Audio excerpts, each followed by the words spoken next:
Before the animal sanctuary, where I hugged a turkey, feathered angel nuzzling under my chin, before I knew turkeys love to be hugged, before I was old enough to volunteer to serve meals at the church, before I heard the preacher's wife scold a man without a home for not being grateful enough, before I was queer enough to notice my name left out of a prayer, before I got the scoop on what really happened at Plymouth Rock, before I learned the word genocide, before I knew enough to be devastated that I'd once asked my friend how her family celebrated Thanksgiving on the reservation, before we marched the streets closed, before I held hands with a crying 5-year-old running from riot cops throwing tear gas, before we shut down the parade anyway, carrying signs that said Thankstaking.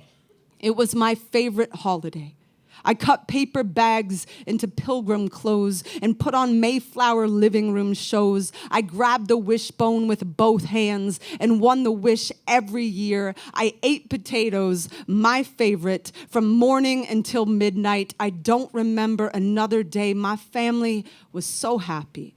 My mother could still stand on her head back then, and I'd laugh the stuffing out of my nose, her feet shooting to the sky like a toy arrow, her face red as a beet. I hated beets and never had to eat them on Thanksgiving. It was the best day, I was thinking.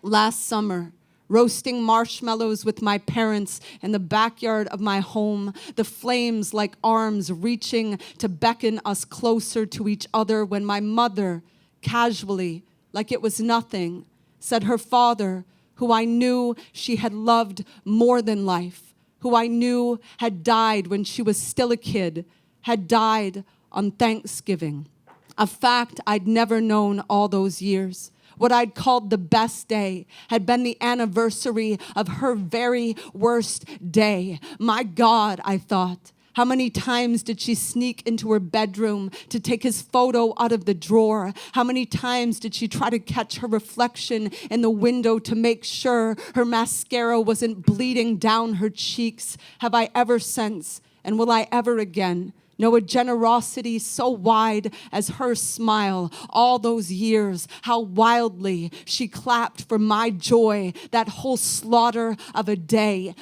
she gave to me, her tiny pilgrim, giddy with having no idea what I had to be grateful for. Thank you.